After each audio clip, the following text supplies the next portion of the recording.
Ram the soul of Bharat. Sir ನಮಸ್ತೆ, ನಿಮ್ಮ ಹೆಸರು ಸರ್? ವೆಂಕಟೇಶ್. ಸರ್ ನಿಮಗೆ ಪುಸ್ತಕ ಓದೋ ಅಭ್ಯಾಸ ಇದೆಯಾ? ಇದೆ. ಸರ್ ಎಷ್ಟು ವರ್ಷದಿಂದ ಈ ಬುಕ್ಸ್ ಓದೋ ಅಭ್ಯಾಸ ಬೆಳೆಸ್ಕೊಂಡಿದ್ದೀರಾ? ಚಿಕ್ಕವರಿದ್ದಾಗಿಂದನೂ ಹವ್ಯಾಸ ಇದೆ ನಮ್ಗೆಲ್ಲ. ಅವಾಗೆಲ್ಲ ಪುಸ್ತಕನೇ ಮಾಧ್ಯಮ, ಎಂಟರ್ಟೈನ್ಮೆಂಟ್ ಆಗ್ಲಿ ಮತ್ತೊಂದಾಗ್ಲಿ.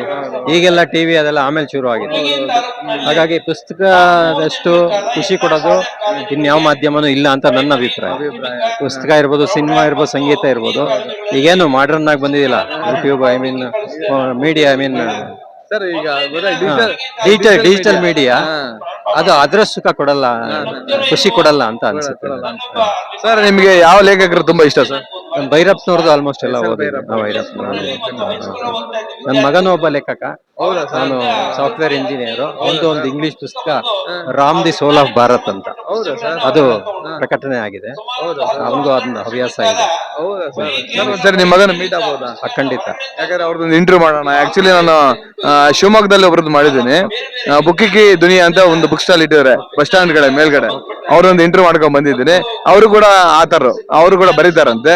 ನಿಮ್ ಮಗನ ಒಂದ್ಸರಿ ಫ್ರೀ ಆಗಿದ್ದಾಗ ನಾನು ಕೂಡ ಒಂದ್ಸರಿ ಇಂಟರ್ವ್ಯೂ ಮಾಡೋ ಒಂದು ಅವಕಾಶ ಮಾಡ್ಕೊಡಿ. ಖಂಡಿತ. ಯಾಕಂದ್ರೆ ಇತ್ತೀಚೆಗೆಲ್ಲ ಡಿಜಿಟಲ್ ಮಾಧ್ಯಮ ಬಂದೆಲ್ಲ ಬುಕ್ಸ್ ಯಾರು ಓದಲ್ಲ. ಈ ತರ ಬರೆಯೋರು ಬೆಳಿಬೇಕು. ಖಂಡಿತ ಬರ್ಬೇಕು. ಖಂಡಿತ ಆಗ್ಬೋದು ಸರ್. ಹಾಗೇನೆ ಮುಂದಿನ ಪೀಳಿಗೆಗೆ ಏನ್ ಹೇಳಕ್ ಇಷ್ಟಪಡ್ತೀರಾ? ಮುಂದಿನ ಪೀಳಿಗೆಗೆ ನಾನು ಹೇಳೋದು ಅಂದ್ರೆ, ಮೊದಲನೇದು ನಮ್ಗೆ ಜ್ಞಾನ ಹೆಚ್ಚೋದೇ ಓದು. ನೀವೇನೇ ಪುಸ್ತಕ ತಗೊಂಡು ಓದಿದ್ರೆ ಮಾತ್ರನೇ ಅದು ನಮ್ಗೆ ಚೆನ್ನಾಗಿ ತಲೆಗೆ ಹೋಗೋದು. ಮುಂಚೆ ನಾವು ಬರಿತಾ ಇದ್ವಿ, ಬರೆಯೋದು ನಿಂತೋಗಿದೆ. ಬರದ್ರೇನೆ ಅದು ಜ್ಞಾಪಕ ಶಕ್ತಿ ಜಾಸ್ತಿ ಆಗೋದು. ನೀವ್ ಎಷ್ಟೇ ಓದಿ ಏನೇ ಮಾಡಿ ಬರಿಬೇಕು, ಓದ್ಬೇಕು. ಓದಿದಷ್ಟು ನಮ್ಗೆ ಜ್ಞಾನ ಸಂಪತ್ತು ಜಾಸ್ತಿ ಆಗುತ್ತೆ. ಈಗೇನು ಲೇಖಕರಿದ್ದಾರೆ, ಹರೀಶ್ ಇರ್ಬೋದು, ಮತ್ತೆ ಭೈರಪ್ಪನವ್ರು ಇರ್ಬೋದು, ಅವರೆಲ್ಲ ಓದಿರೋರೆ.